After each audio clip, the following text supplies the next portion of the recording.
All right, my friend, listen closely. Does this sound familiar? That nagging, almost imperceptible feeling when you think you're doing everything right, walking the path of light, striving for growth, for self-improvement, and yet, deep inside, something's just off. It's like a thin, invisible film separating you from genuine joy, from true peace, from that very depth you're so desperately seeking. You achieve goals, you do good deeds, you see the fruits of your labor. But why then sometimes does what follow isn't fulfillment, but a subtle emptiness?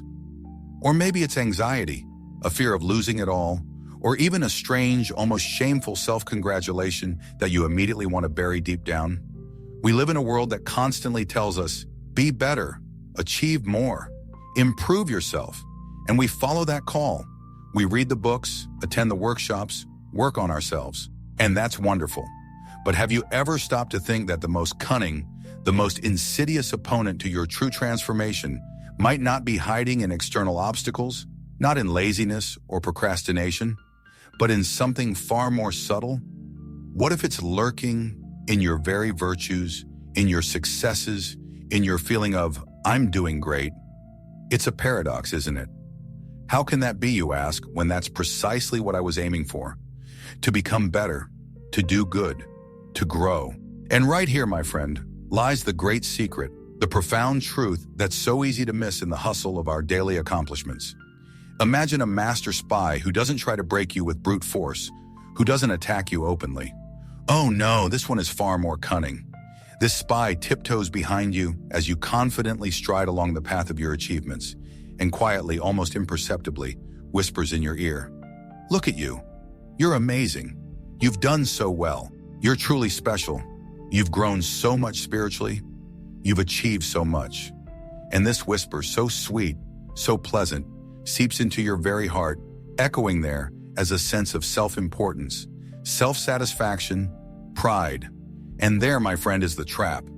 This subtle, almost undetectable poison of self-conceit can devalue all your efforts, all your good intentions. Vanity, like rust, eats away at the true worth of your actions. And pride. Oh, pride builds a wall between you and that source, that higher power, that love, which is the true engine of all growth and all good. So what do, you ask? How do you avoid falling into this expertly laid snare? The answer is both simple and complex.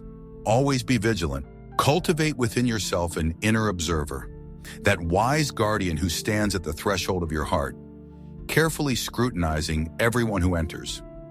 To avoid falling victim to these enemy flatteries, these sweet nothings from your ego, you need to always keep your mind centered in your heart, in your inner sanctuary of strength and peace. Picture yourself as a general on the battlefield of your soul. Your task is to choose the most defensible, strategically vital position and fortify it so that no enemy arrow can reach its target. And this place, this impregnable fortress, is your sincere, deep, unwavering awareness of your true nature, your interconnectedness with all that is, and yes, your smallness before the vastness of eternity. This isn't self-deprecation, understand me correctly. It doesn't mean seeing yourself as worthless in a demeaning way. No, it means clearly seeing that everything you possess, all your talents, all your opportunities, all your so-called achievements, are gifts. Gifts from life, the universe, God, whatever name you choose. It's the understanding that you are a conduit, not the source, that you are poor without this connection, blind without this inner light, naked without this protective love, and you are rich only in the lessons yet to be learned, the weaknesses to be transformed into strengths, the mistakes that become stepping stones to wisdom. When you establish yourself in this understanding, in this genuine humility, which is nothing more than a sober perspective on reality, then no flattering thought, no self-satisfied impulse can take root in your heart. You'll see right through them the moment they try to enter your consciousness, and you'll effortlessly repel them. But just as soldiers in a fortress don't sit idly by, but constantly train, strengthen the walls, and repair their weapons, so too, while taking refuge in this fortress of awareness, you must not remain passive. Your mind, like a restless child, will still occasionally wander off. And of course, it will stumble upon memories of your good deeds, your successes. And at that very moment, that cunning inner flatterer will pounce on it and begin to whisper, "Look how good you are. Remember what you did. You deserve this." And the mind susceptible to flattery will eagerly agree and, returning to you, will try to draw you into this game of self-admiration. What do you do in such a moment? This is where the real inner work begins, the true dialogue with yourself. As soon as you notice this, immediately call your mind back to your fortress and begin an honest conversation with it. Say something like this: "Listen, my dear mind, you keep telling me how great I am, what wonderful things I've done. Let's assume that's true, but let's be brutally honest. You're about to praise me, aren't you? Okay, I'm ready to listen. But justice demands that you praise me only for what is truly mine, what comes from my own, separate from everything essence, and everything that has been given to me from a higher place, that came as grace, as a gift, must be returned with gratitude and praise to its source. So let's figure out what we actually own and what is God-given, or universe-given, or life-given. And what comes from the source we'll set aside with gratitude. And whatever remains is ours, if anything remains at all, that's what we'll use to measure our value. And that's what we can praise ourselves for if we still want to. And then begin this amazing, liberating process of inventory. The first step: look back to the time before you even appeared in this world. What were you then? Nothing. A void. Could you have done anything to earn existence itself? Number your very being is a pure, unearned gift, the beginning of all beginnings, the foundation for all subsequent gifts. Let's set this aside with reverence, attributing it to the source. Then you began to live. How? You yourself don't know. Many years passed when you didn't even realize you existed, yet you did. And when you did realize it, could you sustain your own life? Number, someone's caring hands fed you, clothed you, protected you, and these hands acted not of their own accord, but by the wise design of the one who is the grand weaver of all life and being. You were raised, educated, put on your feet. Was any of this exclusively yours? Hardly. This too is a gift. Let's set this aside with gratitude as well. Let's move on. You grew up and started living independently. What here is yours? Let's separate out the life forces, the energy that flows through you, your health if you have it. Is this your invention? No, it's a gift. The means of subsistence that surround you, the opportunities the world provides. Did you create these from scratch? No, these are also gifts. The ability to think, your intellect, your mind. Is it your own product, or was it given to you as a tool? Your will, your ability to act, your emotions, your capacity to rejoice, to love, to grieve, to empathize. Are these not amazing gifts built into your very nature? Your body, this incredibly complex, amazing mechanism with all its needs and capabilities? Did you design it? All of this, gifts. Even you yourself are not entirely your own. You are a particle of a vast whole, a spark of the divine fire. Having received existence, you were endowed with all these life forces, consciousness, freedom of choice, and you were given the right and the responsibility to manage all this in harmony with the higher laws of being. Do you see reasons for self-praise here? Or rather, reasons for the deepest gratitude and an awareness of the immense responsibility for how you use these gifts? Now let's turn to the means that support your life on different levels. There is physical life, emotional, intellectual life, and spiritual life. Each requires its own resources, and all of them, if you look closely, are already given to you. The air you breathe, the water you drink, the food you eat, the earth that supports you with all its treasures, plants and animals that provide you with shelter, clothing, sustenance. Did you create these? They are gifts. The knowledge you acquire, the culture you grow up in, social and governmental structures, arts, crafts, sciences, you find them ready-made. You absorb them as an inheritance from previous generations. And where did they get it all? Life always sends people with special talents who make discoveries. drive progress, create anew. But ask these geniuses how they arrived at their insights. Many will say, I don't know. It just came to me. It dawned on me. It unfolded. It has always been so. It is so now, and it will be so until the end of time. The means for your mental and intellectual life, they too are given. This is even more true for spiritual life. Deep within your soul lies a knowing of something higher, of meaning, of truth, of love. In your conscience lives a voice that distinguishes good from evil. Within you burns an unquenchable thirst for something more than mere material existence, a thirst for eternal, blessed life, a thirst for union with the Source.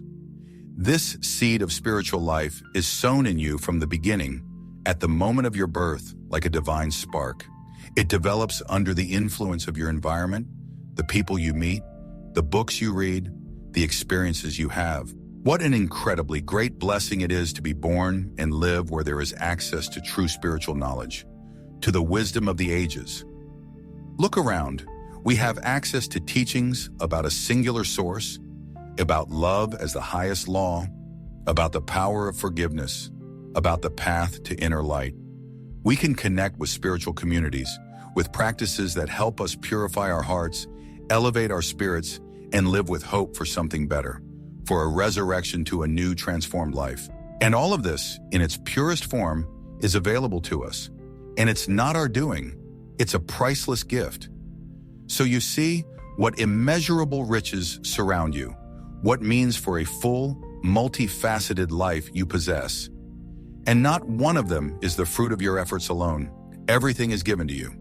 You are invited to the feast of life, where the table is already set. If there's anything to boast about here, it's perhaps how you've used all of this. Your actions, your choices, your attitude. This is a kind of wedding garment with which you clothe your soul when you come to this feast. Is it worth showing off? Isn't it better with awe and gratitude to wonder, is this garment worthy of the magnificent feast to which I've been invited? Won't the host of the feast looking at me say, look at the feast I've prepared for you. But what are you wearing? Now let's look even more closely at this garment, your deeds. The soul's attire consists not so much of external actions as of inner dispositions, feelings, motives rooted in the heart. But since these are hidden from prying eyes, they less often become a reason for vanity. Deeds, however, are visible. They catch the eye and seem to almost involuntarily incite the doer to self-admiration and witnesses to praise, which further inflates this self-satisfaction. So let's examine your good deeds. Is there anything in them that you can unequivocally boast about as your own achievement? Remember, you can only boast about what comes directly from your free, unconditioned choice and is accomplished independently of any external or internal factors. But how do our actions usually begin? Often circumstances converge and sort of push us towards one action or another, or a thought suddenly occurs, why don't I do such and such? And we do it. But are the converging circumstances dependent on us? And a sudden good thought, is it always a product of ourself alone? Or did someone or something implant it? Thus, the very inception of many of our actions cannot or should not be a subject of self-praise. And how many such actions do we have? If we're honest, almost all of them. So again, it turns out there's not much to boast about. If there's anything to be proud of, it's only what you could have chosen not to do but did, overcoming yourself, your weaknesses, your fears. For no matter how strong the internal or external pressures to act may be, the final decision is always a matter of your free will. But even here, the decision to do good is not always purely virtuous. Such a decision is truly good when it is established by an awareness of a higher will for that particular action and out of obedience to that will. As soon as anything extraneous, selfish, or people-pleasing enters the picture, the quality of the decision dims and darkens. Sometimes we decide out of fear of what people will say if we don't do it. Sometimes hoping for some satisfaction or benefit from the action now or later. And sometimes because there's no other way. We wouldn't want to, but we have to. All such deeds cannot be counted among purely good deeds, and though they may seem commendable externally, in their inner worth before God and conscience, they don't deserve praise. Let's consider, how many such deeds do we have? And again, we'll have to admit, probably quite a few. And again, it turns out there's not much to brag about. So our good deeds, if we examine them strictly, won't give us cause to open our mouths to praise ourselves before others or to trumpet our virtues internally. And if at the same time we recall all our less commendable actions, empty, vain, useless, harmful, unlawful, actions contrary to our deepest values, of which, of course, there will be no shortage, then what should we feel? Someone might say, well, weigh both sides and judge yourself by whichever side is heavier. But such an approach is inappropriate here. Actions stem from within. If there are unwholesome deeds, it means our inner state is not in good order, and it is this inner state that determines our true value before the eternal, our most essential value. If it cannot be approved, then the whole person is not worthy of approval. One more thing, all our visibly performed actions, in the family, in society, at work, constitute our behavior. If we look around, we can't help but say that, in general, our behavior is mostly decent. But is our inner state equally impeccable? We cannot assert that. The eyes of those around us exert strong pressure on our intentions. These witnesses compel us not to give way to the negativity that arises in the heart. We refrain from bad actions, and our behavior appears proper. If they weren't there, our behavior might look very different, and indeed it often is, as soon as we are sure that no one is watching. And it happens with some that, as soon as their external circumstances change and they can live more freely, everything that was previously hidden for fear of prying eyes bursts forth, and a formerly respectable person turns out to be a drunkard, a debauchee, or even a swindler. All these bad impulses were not born now. They existed but had no outlet, and now they have gained freedom and manifested. But if all this was only inside, then the whole person was like that. A drunkard, a debauchee, a swindler, despite the different appearance. Take a good look at yourself, my friend.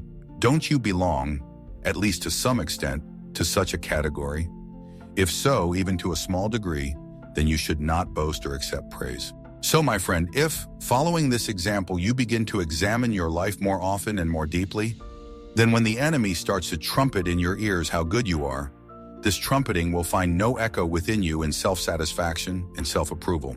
On the contrary, it will be repelled each time by the most humble and self-effacing thoughts and feelings about yourself. And this, my friend, will not demean you. It will liberate you. It will free you from the weight of ego, from the fear of losing what you've earned, from the endless race for approval. It will bring you genuine peace, true joy, and an unshakable strength that is born not from self-admiration, but from a deep connection with the source of all being. Begin this journey of self-discovery today. Don't put it off. Ask yourself right now a few simple questions. What recent achievement of mine caused a surge of pride? And what in it was truly mine? And what was a gift of circumstance, help from others, or inspiration from beyond? What hidden motive can I uncover behind my recent good deed? What song of praise in my honor did I allow to play too loudly in my soul today? Remember, you stand on the threshold of an amazing discovery, the discovery of your true self, free from the illusions of ego. And this path of honesty with yourself, of gratitude and genuine humility, is the very path to your true greatness, to unlocking your boundless potential, to the life you were born to live. Don't fear this path. It is filled with light and liberation. And I believe in you. You can do this. You've got this. You are already on your way.